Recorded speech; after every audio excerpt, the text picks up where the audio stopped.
What's going on, everybody? Welcome into Ahead of the Spread. We do our best to jump in on some of these early lines, beat the closing line and try to get to the window.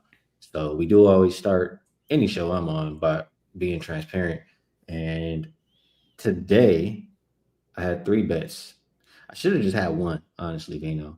Um, the first half over that we talked about yesterday, Yep. you mentioned that the fourth quarter would slow down, which it did.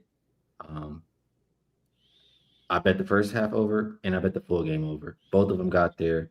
I also had a loser with OKC.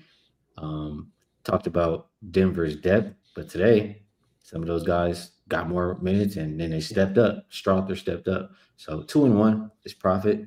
How'd you do today, Vino? How you doing Yeah, I only in had general? one. I only had one play, Ski, but it was an over. I had first quarter over. It was 53 and a half.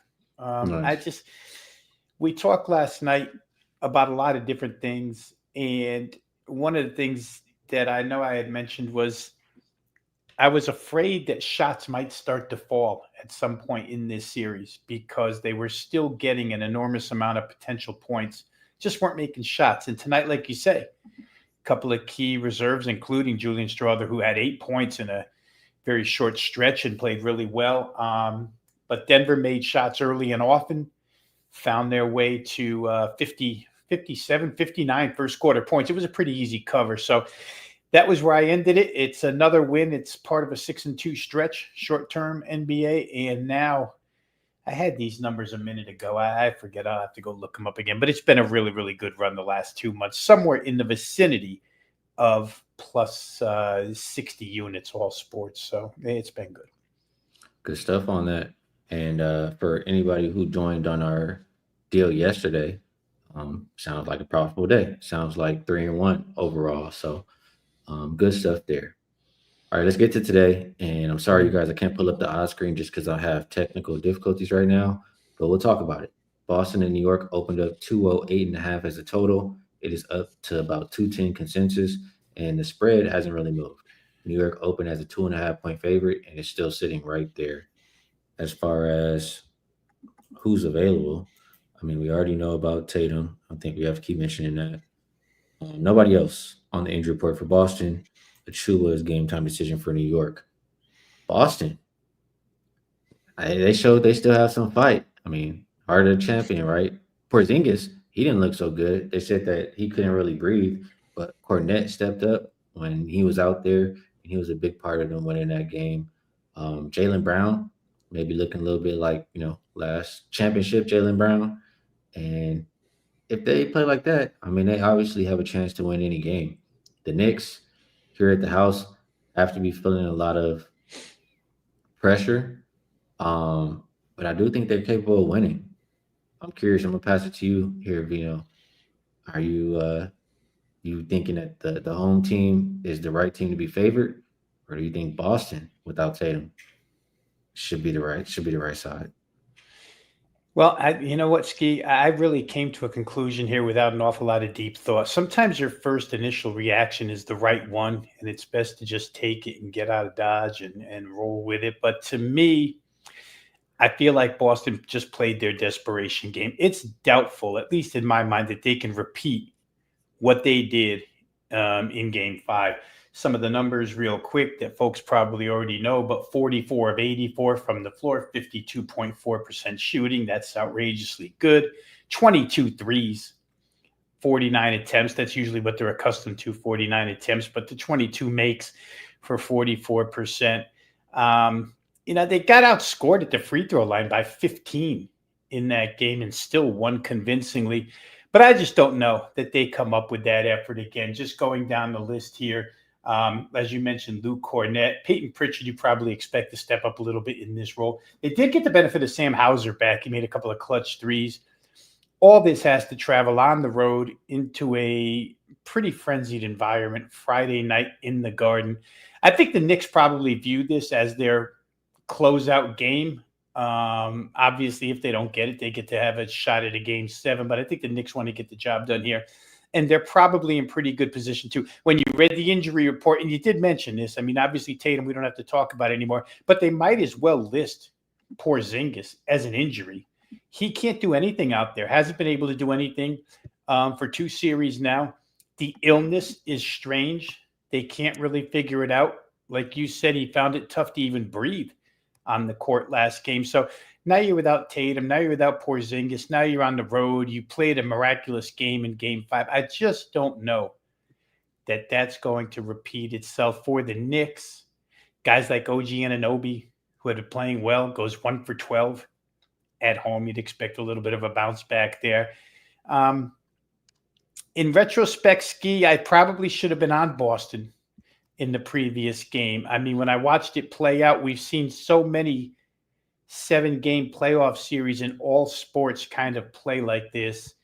And to me, Game 6, Knicks at home, seems to be the right side. It's the only side I'm going to look at. It's Knicks or nothing for me. Total, they've been scoring a lot of points the last couple of games. Whether or not defense shows up here, we'll see. But I'm more inclined to go ahead and play side here, Knicks minus the 2.5. Well, when I think about the total, I mean, without Tatum, that hurts the defense, first of all. I think that's the biggest thing there. The defense gets worse for the Celtics. The offense, I mean, they might play a little faster. They shoot more threes, so the offense can look like, numbers wise, it gets a little better. I feel like, as far as more possessions, and stuff like that. But we just had both of these teams shoot. I mean, Celtics shot 45% from three. Knicks shot 40% from three. Will we see that again in back-to-back games? Knicks shot 40 free throws. I mean, a lot of things that you don't see, every night happen to contribute to that over that we just saw. So I can't help but, think about we could see some regression here as far as shooting from both of these teams. Any thoughts there? I would agree, Ski, because you could push it back one game. They played at 234 right before this, 121, 113. So it's two really good games offensively back to back. In fact, where potential points are concerned, 2 games ago, Game 4, 50.6% of all the potential points were scored in that game. That's a big number, 50.6. And then they bounce right back by scoring 48.2% of those points. So when you're scoring at that clip, you're going to get overs. The antithesis of that is games 1 and 2, when they weren't shooting the ball well, weren't scoring at all. You had a 40 and a 39 there. So there's a wide range, a huge variance in this series as far as total is concerned. I'm not quite willing to put in the guesswork to which end of this is going to happen in Game 6, over or under. Knicks generally like to play a slower tempo. Boston plays a slower tempo to begin with, but as you mentioned, without Tatum, maybe they went a little quicker the other night. Maybe they were just feeling it on their home floor and went a little quicker the other night. But I could see the regression. I'm just checking here real quick, Ski, to see that the closing number was 208 in the last game, 208 and a half the game before when we had 2 overs, and now we're all the way up to 213. I think, no, 210, excuse me. We're up to 210. So it has pushed up a little bit. I don't know. I don't have a strong feeling there, but I do think New York minus the 2.5, probably the right side. I gotta ask you one more question. I know you like the side more than the total, but last question is: you had a good feel yesterday or for today's game, as far as like, we talked it out. The more the game went on, that fourth quarter was just, lower scoring fourth quarter, or they slow it down, whatever the case may be. Do you have any feeling about this game, whether it be slower first, early, slower later? Is there anything like that for this game?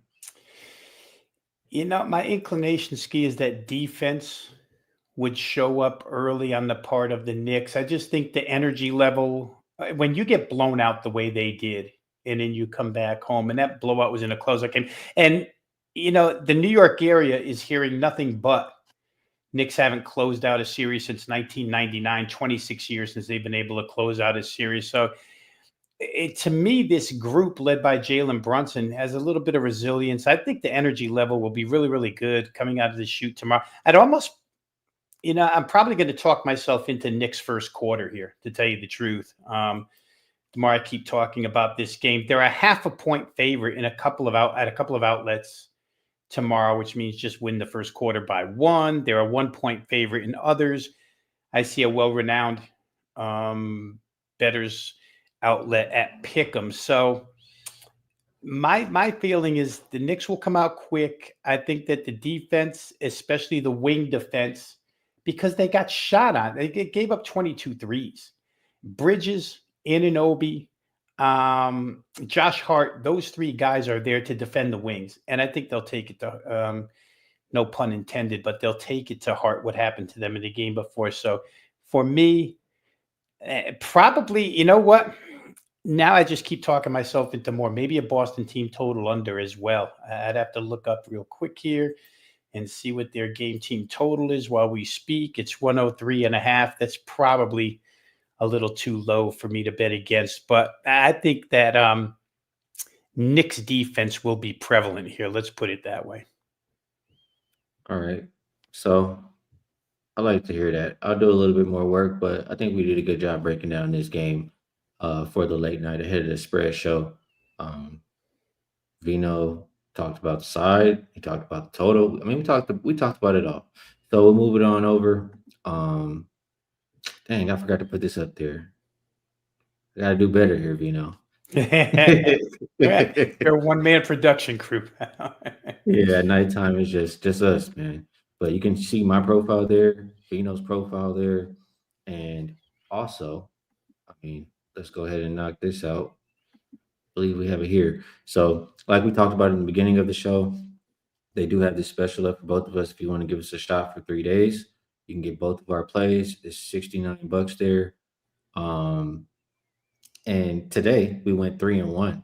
So Vino mentioned how well things have been for him over what is it? It's been a little bit long term, a few months now. For myself, I've been seeing a little bit clearer lately. I think I won nine. I'm 9-5 recently in the NBA.